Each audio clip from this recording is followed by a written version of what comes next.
Москва пошла на уступки, Кремль отказывается от прежних требований. Заявление США о переговорах с Россией о сроках завершения войны. Близок ли финал? Ответ Вашингтона.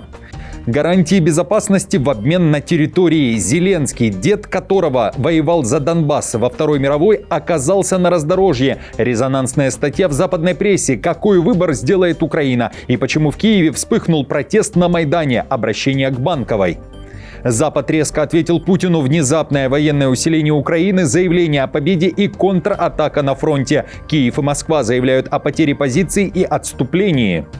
Латвия ищет ополченцев. Рига вооружается и готовится вывести военных на улицы. Кого и как могут записать в добровольцы для противостояния России?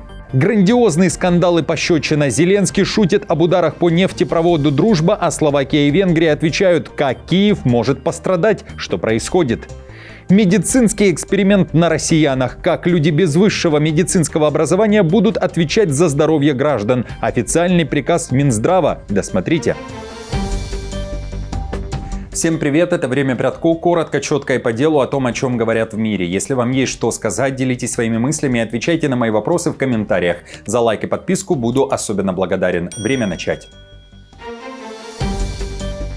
Дронопад вблизи эстонско-российской границы продолжается. Накануне погранслужба Эстонии снова обнаружила беспилотник в небе со стороны России. БПЛА кружил всего в 6 километрах от кордона, а затем упал в российское Чудское озеро. После падения беспилотник разлетелся на части, вероятно, из-за взрыва, сообщают эстонские пограничники. В этот же день возле границы замаячил еще один дрон. Он также летал над Чудским озером, а затем исчез из поля зрения радаров, уйдя вглубь России. Все происходило тогда, когда ВСУ совершили масштабный удар дронами по России и атаковали порт Усть-Луга и объекты в Ленинградской области.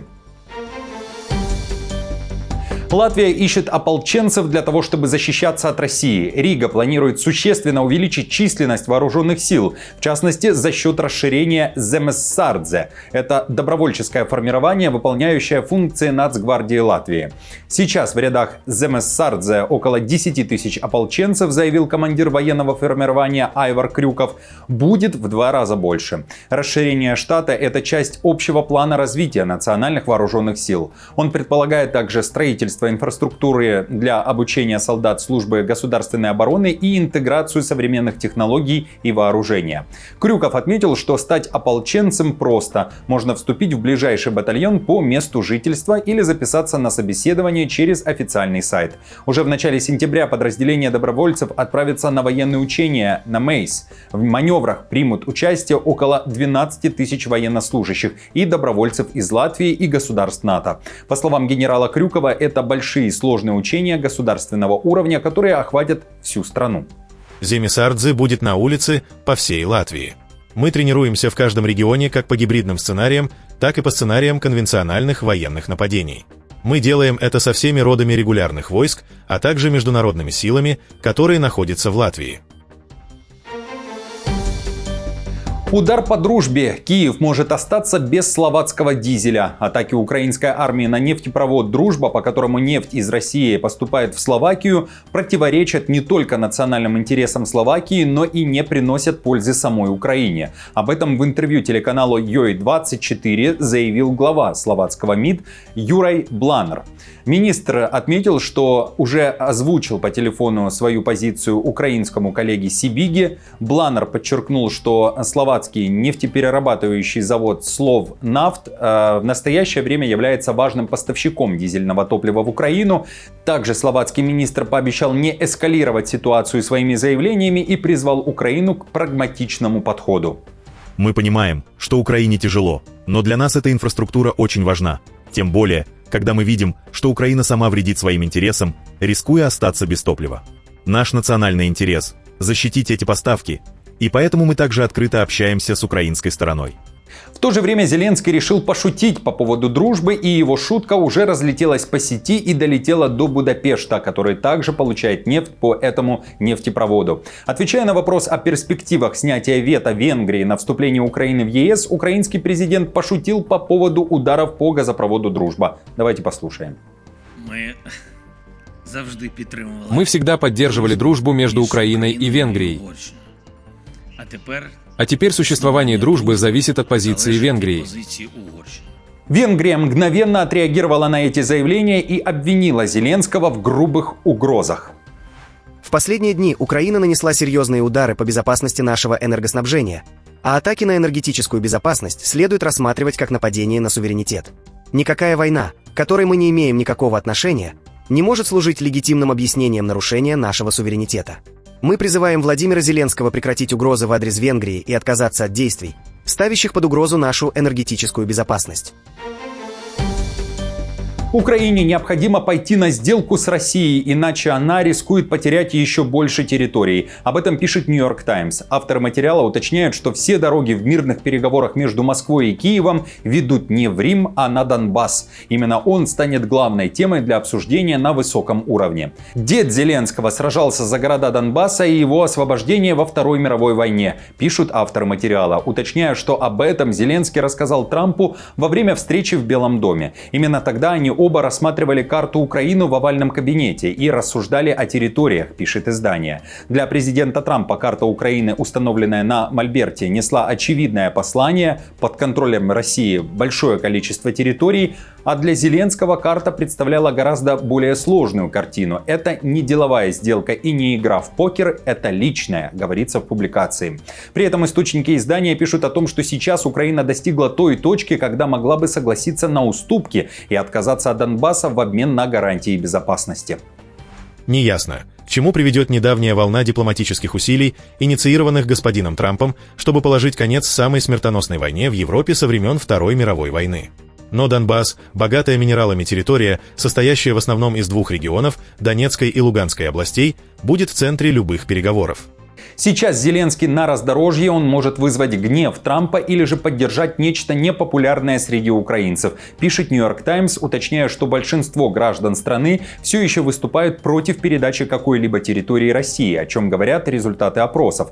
В то же время в США уверяют, Россия пошла на уступки, но их немного. Это произошло впервые за 3,5 года, говорит вице-президент Джей Ди Венс, который также назвал Кремль гибким. Кроме того, он говорит, что война, вероятно, закончится в ближайшие полгода, по крайней мере, таковы надежды, и заявил, что Москва отказалась от идеи поставить своего человека в Киеве.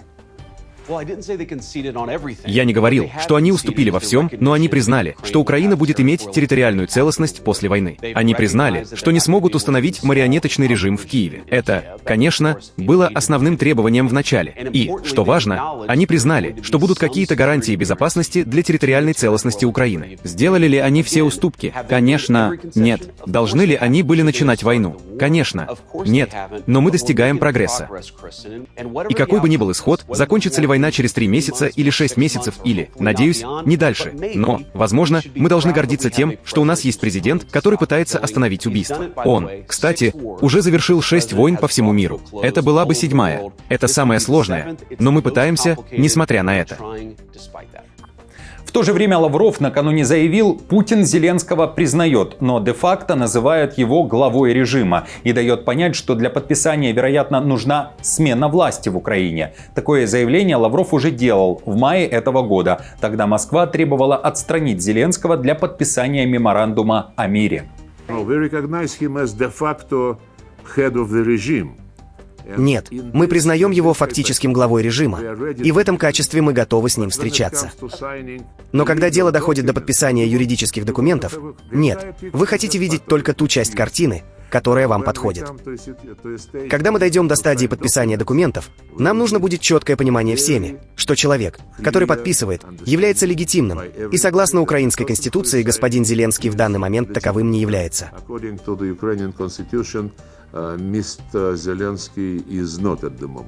Запад резко обратился к Путину, там дали понять, Украина не останется без оружия. В частности, Канада выделяет $1 миллиард на вооружение для ВСУ. Премьер Марк Карни, стоя в Киеве, заявил, что независимость Киева станет победой Запада.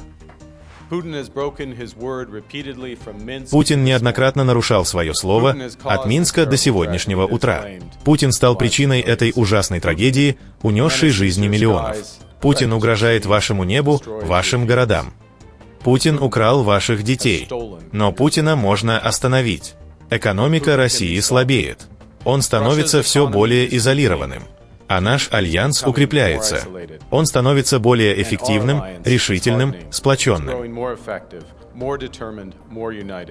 В то же время Зеленский впервые отреагировал на информацию в прессе о недружественном шаге, в частности о том, что США втихую заблокировали удары Украины по России дальнобойным оружием. Раньше такое было. Вы помните, были разные сигналы о наших ответных ударах после их атак на нашу энергосистему.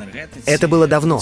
Сегодня мы даже не вспоминаем об этом. Так что для меня это новость. Мы используем наши дальнобойные вооружения отечественного производства. И, честно говоря, в последнее время мы не обсуждали такие вопросы с Соединенными Штатами Америки. Что будет дальше с войной в Украине? Издание Bild пишет о 4 сценариях. Первый, маловероятный, президент Трамп все-таки сможет добиться мира в Украине. Развивать эту версию нет смысла, считает шеф-редактор Bild Пауль Ронсхаймер.